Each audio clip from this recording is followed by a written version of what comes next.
Jail पहली बार आप गए, कितना डर लगा? क्योंकि समाज की आप लड़ाई लड़ते हैं तो इस तरह की बातें होती है। वहाँ पे जितने कैदी थे उसमें मैक्सिमम कैदी एससी और एसटी समुदाय के थे, अति पिछड़े थे। जेल में जो बहुजन समाज के जो कैदी थे उन सबके बीच खबर फैल गई कि भीम आर्मी के प्रदेश अध्यक्ष को रोहतास के सासाराम जेल में लाया गया है। तो सारे कैदी बहुजन समाज के जेल के गेट पे हम लोग को रिसीव करने आए। हमने देखा कि जेलों में वही लोग बंद हैं जो कमजोर वर्ग के लोग हैं, जिनके पास अच्छे वकील नहीं है, जिनका कोई पैरवी नहीं है, जिनके पास कोई पैसा नहीं है, जो एसपी को, डीएसपी को, थाना को, दरोगा को मैनेज नहीं कर सकते हैं। यहाँ तक कि जेल में भी हमने देखा कि वहाँ पे सवर्ण जाति के लोगों को अलग प्रिविलेज है। हाँ, जेल के अंदर उनको भी अलग, वहाँ भी जातिवाद है। सामंतवादी जातिवादी मानसिकता की जो जज साहिबा थी, उनके द्वारा बेल ग्रांट करने के बाद जेल भेज देना, ये पहली बार मुझे लगता है कि हुआ होगा। मतलब वहाँ भी जातिवाद का शिकार हो गया। वहाँ पे बिल्कुल बिल्कुल, उसमें कहीं कोई दो राय नहीं है। वहाँ पे जो वकील थे हमारे, उन्होंने बताया कि अरे ऐसा पहली बार हुआ है कि बेल ग्रांट करने के बाद मैडम ने जेल भेज दिया है। पूरे बिहार में जहां भी शोषित वंचितों के साथ अत्याचार होता है या फिर अन्याय होता है, वहां न्याय दिलाने के लिए सबसे पहले भीम आर्मी पहुंचती है और लीड करते हैं आंदोलन को। अमर ज्योति आज़ाद जी हैं, भीम आर्मी के प्रदेश अध्यक्ष हैं। हाल ही में एक घटना हुई जहां ये वहां न्याय दिलाने के लिए पहुंचे थे और फिर उनके ऊपर एफआईआर हो जाती है और हाल ही में इनको जेल में डाल दिया गया था। शायद कल ही ये जेल से बाहर निकले हैं। सबसे पहले आपका स्वागत है सर, कैसे हैं? बढ़िया। तो जेल का अनुभव कैसा रहा? ठीक है। पहली बार था? हाँ, पहली बार ही था।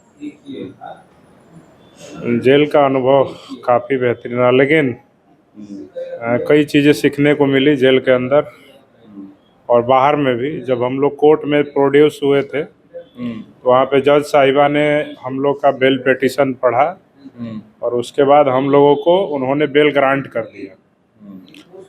तो उनसे ये सीखने को मिला कि बेल ग्रांट होने के बाद भी, बेलर भी उपलब्ध होने के बाद कैसे जेल भेज दिया जाता है, ये हमको जज साहिबा से सीखने को मिला। चूँकि सामंतवादी जातिवादी मानसिकता की जो जज साहिबा थीं, उनके द्वारा बेल ग्रांट करने के बाद जेल भेज देना, ये पहली बार मुझे लगता है कि हुआ होगा।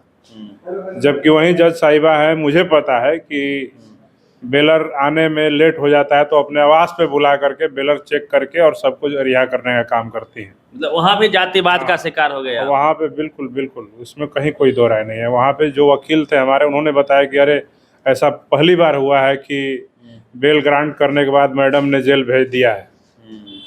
इसके पहले कई मामले हैं जिसमें उन्होंने उनके आवास पे जा करके, जब टाइमिंग ओवर हो जाता था उनकी ड्यूटी का, तो उनके आवास पे जा करके बेल बॉन्ड भरवा करके वो रिहा करती थी। बड़ा आरोप है, क्योंकि आप बड़े चेहरे हैं, बिहार में प्रदेश अध्यक्ष हैं भीम आर्मी के, बड़ा संगठन है ये, उसके बावजूद आपके साथ इस तरह से कहीं न कहीं ज्यादती की गई, तो आम लोगों के साथ तो बहुत दिक्कतें आती हैं। बिल्कुल, मुझे तो ऐसा लगता है कि जज साहिबा को पता चल गया होगा कि हम लोग भीम आर्मी संगठन से हैं, उसके प्रदेश अध्यक्ष हैं। तो बेल ग्रांट करने के बाद जब उनको पता लगा होगा, क्योंकि बेल ग्रांट करने के बाद उन्होंने बोला कि बेलर अरेंज करके लाइए, फिर हम देखते हैं। बेलर जब पहुंच गया उसके बाद दोबारा जेल भेज देना और सीधे मना कर देना कि मैं आज नहीं सुनूंगी, तो कहीं ना कहीं मुझे लगता है कि उनको पता चला होगा कि हम लोग भीम आर्मी संगठन से हैं, उसके प्रदेश अध्यक्ष हैं और उनके अन्य साथी हैं, सारे भीम आर्मी के ही समर्थक हैं। तो कहीं ना कहीं जातिवादी मानसिकता से ग्रसित हो करके जज साहिबा ने हम लोगों को जेल भेजने का काम किया और फिर 24 घंटे हम लोग जेल में रहे और जेल जाने के बाद भी हम लोग बहुत सारी चीज़ों को देखे, परखे, समझे, सीखे। वहाँ पे जितने कैदी थे उसमें मैक्सिमम कैदी एससी और एसटी समुदाय के थे, अति पिछड़े थे और सारे के सारे लोग, अधिकतर लोग उसमें जो थे, जो शराब पीने के जुर्म में जेल के अंदर बंद थे। लेकिन बिहार में, हाँ, छोटे छोटे आरोप में, और उनका बेल कराने वाला भी कोई देखने वाला नहीं है। छोटे छोटे मामले में बंद है, अच्छे वकील नहीं किसी को मिल रहे हैं, किसी का गवाही नहीं हो पा रहा है और तमाम बातें हैं। किसी को डेट ही नहीं मिल रहा होगा। हाँ, तो किसी को डेट नहीं मिल रहा है, कोई हाई कोर्ट में परेशान है, कोई लोअर कोर्ट में परेशान है। मतलब तारीख पर तारीख के जाल में फंसे बिल्कुल बिल्कुल, मैक्सिमम लोग शराबबंदी के केस में है। लेकिन बिहार है जहाँ शराबबंदी करने की दावा करती है सरकार।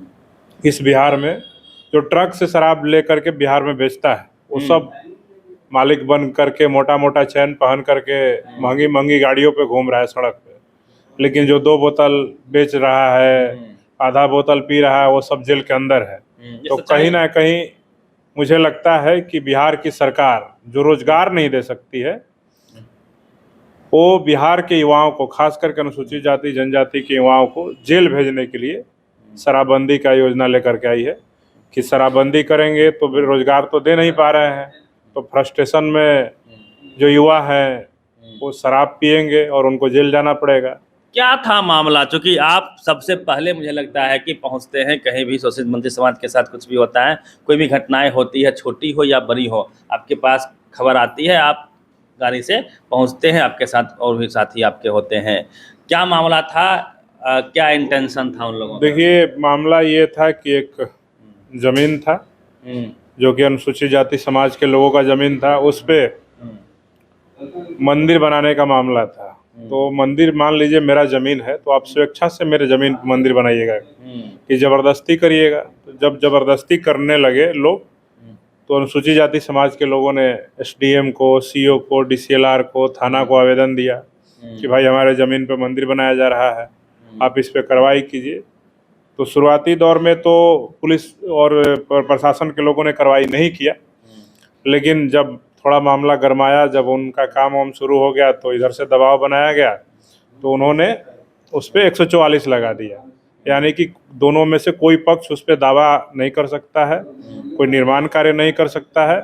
लेकिन 144 लगने के दौरान ही दोबारा से होली के पहले जो दूसरा पक्ष था, उनके द्वारा उस जमीन पे मंदिर का निर्माण कार्य फिर से शुरू करा दिया गया। उसके बाद जो अनुसूचित जाति परिवार के लोग थे, उनके द्वारा वहाँ के संबंधित सीओ को, थाना को, एसडीएम को जाकर के आवेदन भी दिया गया, सूचना भी दिया गया, फिजिकली मिल करके उनसे कहा गया कि काम शुरू करवा दिया गया है, काम को रुकवाइए।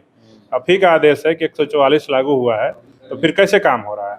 तो वो लोग आनाकानी करते रहे। इसी क्रम में जब उनको लगा कि नहीं, ये लोग पूरा वहाँ पे अपना निर्माण कार्य कर लेंगे, तो उन लोगों ने हमसे संपर्क किया कि ऐसा ऐसा बात है। तो भीम आर्मी आज़ाद समाज पार्टी जो है, गरीबों, शोषितों, वंचितों, कमजोरों, महिलाओं का आवाज़ है, और जब भी कहीं अन्याय, शोषण, अत्याचार होता है, वहाँ पे हम लोग थाना, पुलिस से पहले पहुँचने का काम करते हैं। तो उनके द्वारा जब सूचना दिया गया, तो हम लोग वहाँ पे बात उसको समझने, जानने के लिए और परिवार के लोगों से मिलने के लिए, और जिन लोगों के द्वारा निर्माण कार्य कराया जा रहा था उनसे बात करने के लिए हम लोग वहाँ पहुँचे थे। लेकिन जिन लोगों के द्वारा निर्माण कार्य कराया जा रहा था, उनके द्वारा गुट बना करके पूरे गांव को भड़का करके महिलाओं को, पुरुषों को वहाँ पे सीधे हमला करने का प्रयास किया गया। आप लोग मीटिंग कर रहे थे, अचानक हमला हो गया। जब वहाँ पे कुछ लोग आए, 10-15 लोग, तो हम बोले कि बैठिए, बात करते हैं, क्या मामला है, नहीं है, किसका जमीन है, क्या रास्ता, बीच का रास्ता निकल जाना चाहिए, आपका मंदिर भी बन जाए, किसी का नुकसान भी नहीं हो, किसी का रास्ता भी नहीं रोका जाए। लेकिन वो लोग बात करने के हालत में नहीं थे। कई लोग उसमें शराब के नशे में आकर के गाली गलौज और तमाम चीज़ें, हाथापाई की नौबत आ गई। उसके बाद हम लोगों ने प्रशासन को सूचित किया, और जाने से पहले भी हम लोगों ने सूचित किया था जिले के एसपी साहब को, डीएसपी को, एसडीएम को, स्थानीय थाना को, लेकिन कोई कार्रवाई नहीं। जब वहाँ पे मामला बिगड़ गया, तो प्रशासन के लोग वहाँ पहुँचते हैं और हम लोग को बोलते हैं कि आप लोग यहाँ से हट जाइए। तो हम लोग शांतिपूर्ण तरीके से, स्वेच्छा से अपने पुलिस वालों के साथ हम लोग वहाँ से निकलते हैं। लेकिन हम लोग को थाना की गाड़ी कहती है कि आप लोग अपना गाड़ी छोड़ दीजिए, हम लोग के साथ थाना चलिए। थाना लेके जाते हैं कि मामला शांत हो जाएगा, आप लोग हट जाइएगा। तो और उसके बाद एसडीएम साहब, पता नहीं डीएम के आदेश पे या एसपी के आदेश पे, अपने सीओ से हम लोग के ऊपर मुकदमा दर्ज करवा देते हैं, डिटेन कर लेते हैं। अच्छा। उसके बाद डिटेन करते हैं, और काफ़ी, जब सोशल मीडिया में हो हंगामा होता है, काफ़ी दबाव आता है। भीम आर्मी के माननीय राष्ट्रीय अध्यक्ष का फ़ोन आता है, जिले के एसपी को भाई चंद्रशेखर आज़ाद का फ़ोन आता है। उसके बाद उन लोग के द्वारा एफआईआर दर्ज करके हमारे जो 2 लाइसेंसी राइफल थे उनको जब्त कर लिया जाता है। उसके बारे में तो बोला जा रहा है कि आर्म से लगा दिया गया कि अवैध। नहीं, अवैध नहीं है। वो हमारे एक भाई हैं, उनके नाम पे वो हथियार है, उसका लाइसेंस है, और पूरा लाइसेंस नंबर बजाते हम लोगों ने सब वहाँ पे साथ में था, दिखाया भी था। सीओ ने अपने रिपोर्ट में हाँ। जिस प्रकार से लिखा है तो आपको तो विलेन बना दिया सीओ ने। बिल्कुल नहीं, तो सीओ ने विलेन बनाया तो ठीक है, तो यही तो प्रशासन का काम है। एक बात बताइए, 144 लगा, वहीं एसडीएम के द्वारा, वहीं सीओ के लोगों के द्वारा जब 144 लग गया तो वहाँ निर्माण कार्य शुरू हो गया, तो इसका मतलब एसडीएम और सीओ का कोई वैल्यू नहीं है। एसडीएम सीओ को जब सूचना दिया गया तो वहाँ पे निर्माण कार्य रुकवाने के बजाय वो उसमें लापरवाही की, जिसकी वजह से हम लोग को वहाँ जाना पड़ा। बिल्कुल। उसके बाद हम लोग गए, तब जाकर के ये बातें बढ़ी। अगर एसडीएम और सीओ सही समय पे जा करके वहाँ पे काम रुकवा दिए होते या कोई उस मामले पे निर्णय निकाल दिए होते कि नहीं ये अनुसूचित जाति समाज का जमीन है या मंदिर का जमीन है या जो विपक्षी पार्टी है उसका जमीन है, कोई निष्कर्ष निकाल दिए होते तो इतना बवाल खड़ा ही नहीं होता। ना एफआईआर की आवश्यकता पड़ती, ना हम लोग को जाने की आवश्यकता पड़ती, ना झड़प होता, ना हमारे जो लाइसेंसी हथियार थे उसको जब्त किए जाते। तो ये सीधे तौर पे दिखा रहा है कि वहाँ के लापरवाह एसडीएम और सीओ चाहते थे कि इस तरह का मामला हो और वहाँ पे ये दोनों पक्षों पे एफआईआर करें और पकड़ करके इनको जेल में डालने का काम करें, डिटेन करें और इनको परेशान करने का काम करें। तो यही पूरा मामला था और एफआईआर सीओ ने किया, हमारे 13 लोगों पे एफआईआर किया जिनको जिनको उन्होंने डिटेन किया था और हमारे हथियार को जब्त कर लिया। उसके बाद हम लोग अपना कोर्ट में बेल के लिए प्रक्रिया किए। उसमें चूंकि सारा जो सेक्शन लगा हुआ है, जब आप देखिएगा तो उसके डिटेल में तो सारा बेलेबल सेक्शन है, सब जमानतीय धारा है, लेकिन फिर भी हम लोग का जमानत देने के बाद वहाँ की जो जज साहिबा हैं डेहरी अनुमंडल न्यायालय की, उनके द्वारा हम लोगों को जेल भेज दिया जाना सीधे तौर पे दिखाता है कि अगर आप न्यायपालिका में जज की कुर्सी पे बैठे हैं तो आप किसी को भी मनमाने तरीके से आप जेल भेज सकते हैं। बिहार में एक प्रसिद्ध कहावत है, जब तक जेल में चना रहेगा आना जाना लगा रहेगा। तो जेल पहली बार आप गए, कितना डर लगा? क्योंकि समाज की आप लड़ाई लड़ते हैं तो इस तरह की बातें होती है, डर भी लगा। आगे क्या लोगों को क्या कहेंगे? देखिए, जब मैं जेल जा रहा था पुलिस के वैन में बैठ करके, तो मुझे ऐसा लग रहा था कि जेल जाएंगे तो थोड़ा हमको अकेलापन महसूस होगा, मन नहीं लगेगा और तमाम बातें। लेकिन जब हम लोग जेल गेट पे पहुंचे तो गेट पे पहुंचने के साथ ही मुझे ऐसा लगा कि अंदर हम लोग को कोई इस तरह की परेशानी नहीं होने वाली है, क्योंकि जेल गेट पे पहुंचते ही कई सारे जो कैदी थे, कई सारे पुलिसकर्मी थे जो पहले से हम लोग को जानते थे, उन लोगों ने बहुत अच्छे से व्यवहार किया। और जब माइक में अनाउंसमेंट हुआ कि नए बंदी या कैदी जो भी फलाने आए हुए हैं, तो उनके द्वारा जब अनाउंसमेंट हुआ माइक में तो सारे कैदियों को पता चल गया कि अमर ज्योति जेल में आए हैं। और हमारे भीम आर्मी के कई साथी थे, वहाँ जिला के पूर्व जिला अध्यक्ष थे, विधानसभा प्रत्याशी थे। तो जेल में जो बहुजन समाज के जो कैदी थे उन सबके बीच खबर फैल गई कि भीम आर्मी के प्रदेश अध्यक्ष को रोहतास के सासाराम जेल में लाया गया है।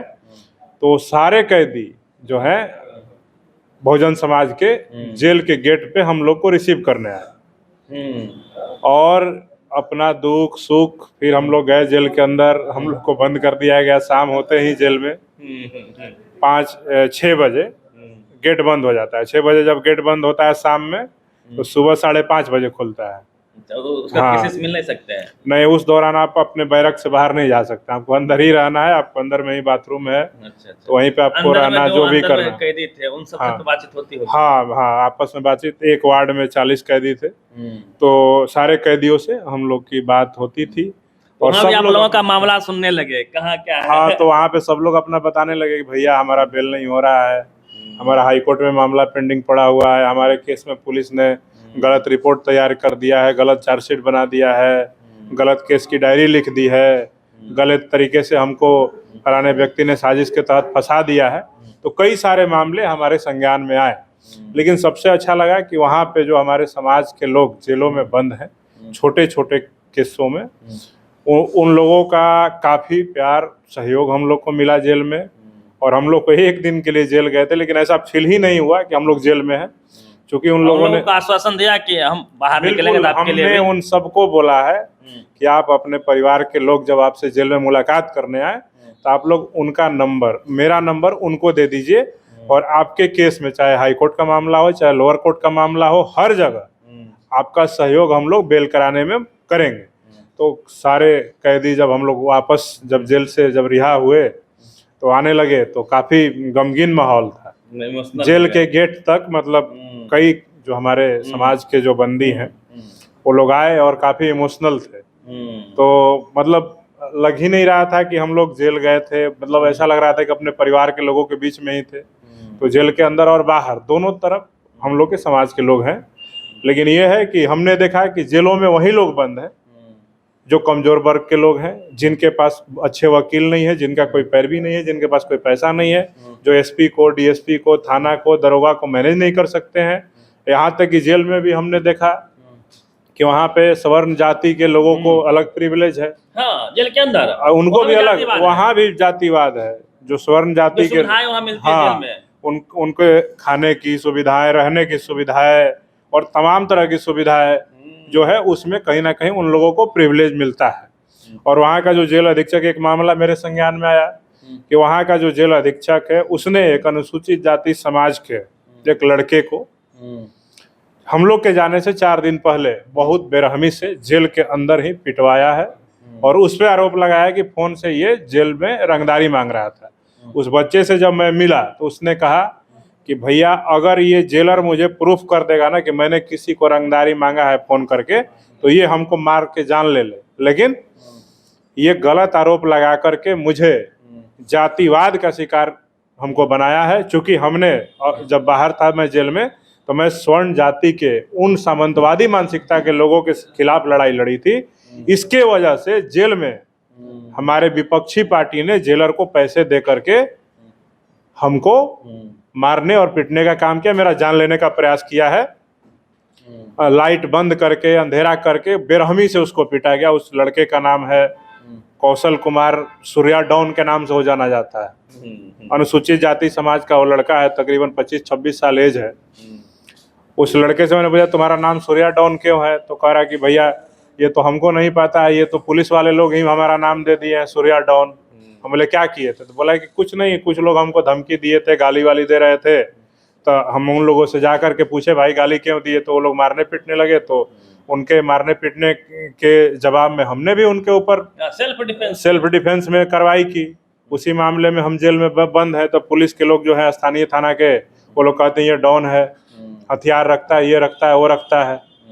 तो यही बात है। तब सोचिए कि वहाँ के जेल अधीक्षक जिस प्रकार से अनुसूचित जाति समाज, पिछड़े बहुजन समाज के कैदियों के साथ पेश आते हैं, पैसा लेकर के जेल में उनकी हत्या का प्रयास किया जाता है। अभी मैं उसी जेल से मैं निकला हूँ कल, और आज की घटना है, आज के अखबार में मेरे पास फोन आया रोहतास से कि एक अनुसूचित जाति समाज के भूइया जाति के एक कैदी का वहाँ मौत हो गया। तो हम पूछना चाहते हैं कि इस कैदी की जो मौत हुआ इसका जांच होना चाहिए। रोहतास का जो जेलर है उसका जांच होना चाहिए कि वो किससे मिलता है, किससे जुलता है, किसको जेल में बुला करके बैठक करता है, किसके साथ पार्टी करता है और कैसे वहाँ के कैदियों को प्रताड़ित करने का काम करता है, किसके इशारे पे करता है, उसका जांच होना चाहिए। मतलब मोबाइल, मान लीजिए वो जिस ड्रोन के बारे में बोल रहे हैं, मोबाइल तो जेल में अलाउ नहीं है, तो मोबाइल कहाँ से? आप पहला सवाल तो यही है। बिल्कुल बिल्कुल, हम तो पूछना चाहेंगे ना जेलर साहब से कि जेल में जब मोबाइल अलाउ ही नहीं है तो आप कैसे आप आरोप लगा दिए उस लड़के पे कि उसने जेल से फोन से रंगदारी मांगा? यानी कि आप पैसा लेकर के जेल में मोबाइल देने का काम करते हैं। मतलब जेलर, आप आरोप लगा रहे हैं कि जेलर साहब, उन जो व्यक्ति ने जो आपको बोला, जेलर साहब पैसा लेके उसको पीटे, मतलब विपक्षी से पैसा लेके उसको विपक्षी पीटे। जिसके साथ उसकी लड़ाई है उससे पैसा लेकर के उसको जेल में मारने का प्रयास किया गया। लेकिन हम बता देते हैं जेलर साहब को इस मामले में हम लोग छोड़ने वाले नहीं हैं। उनको कोर्ट में घसीट करके लाएंगे, उनको जवाब देना होगा। उस दिन की जो मेडिकल डायरी है जेल की, वो डायरी भी गायब है, नया डायरी वहां पे रखा गया है। तो सीधे तौर पे जो जेल अधीक्षक है उनके द्वारा अनुसूचित जाति के कैदियों को परेशान करने का काम किया जाता है। मतलब जेल से बाहर भी बड़ी लड़ाई है जातिवाद को लेके, जिस प्रकार से पूरे देश में देखने को मिल रही है, और उतना ही लड़ाई जेल के अंदर या फिर सिस्टम के अंदर भी है, जो आपने देखा है। मतलब जातिवाद इस देश के रग रग में बस चुका है, इसमें कहीं कोई दो राय नहीं है। पूरा जेल से बाहर और जेल के अंदर सब जगह जातिवाद है, जन्म से लेके मरण तक। हाँ बिल्कुल बिल्कुल बिल्कुल, पूरा जातिगत भेदभाव है। जेल से आप न्यायालय चल जाइए, स्कूल से अस्पताल चल जाइए, हर जगह आपको जातिवाद का सामना करने पड़ेगा। वहाँ पे जो जातिवादी मानसिकता के लोग बैठे हुए हैं वो भावना से ग्रसित होकर के अपने से निम्न वर्ग के लोगों के साथ वो जातिवाद का काम करते हैं, उनको सताने का, प्रताड़ित करने का। पूरे बिहार के बहुजन समाज के लोग आपका इंतजार कर रहे थे, सोशल मीडिया पे बेसब्री से इंतजार कर रहे थे कि हमारा शेर कब वापस आएगा।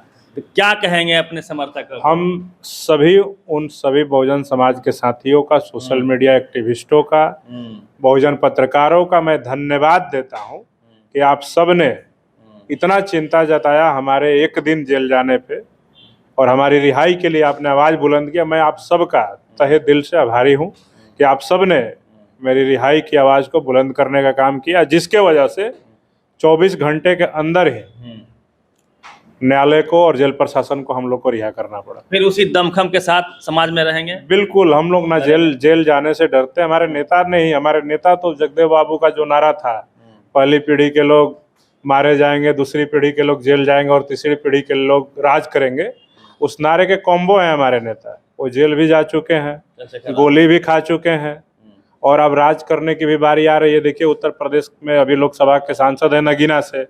हो सकता है कि अगर बहुजन समाज के लोगों ने जो 4 जून से सत्ता परिवर्तन यात्रा उत्तर प्रदेश में भाई चंद्रशेखर आजाद के नेतृत्व में शुरू हो रही है, अगर बहुजन समाज के लोगों ने प्यार और आशीर्वाद दिखाया तो हमारा नेता भाई चंद्रशेखर आजाद, जगदेव बाबू के जो नारा है कि तीसरी पीढ़ी के लोग राज करेंगे, उत्तर प्रदेश के मुख्यमंत्री की कुर्सी पर जरूर बैठेंगे। चलिए, भीम आर्मी के प्रदेश अध्यक्ष अमर ज्योति जी हमारे साथ में थे, जेल से अभी आए हैं और अपने जेल के अनुभवों को साझा कर रहे थे। पहली बार हालांकि जेल गए, लेकिन लड़ाई ही लंबे समय से लड़ रहे हैं बहुजन समाज की और शोषित वंचित समाज की कह लीजिए, जिनके साथ अत्याचार होता है उनके लिए ये सबसे पहले खड़े होते हैं, लड़ाई लड़ते हैं और उसी बीच कभी कभी जेल भी आना जाना हो जाता है। पूरी बातचीत को लेकर प्रतिक्रिया रवि मेहता, द एक्टिविस्ट, पटना।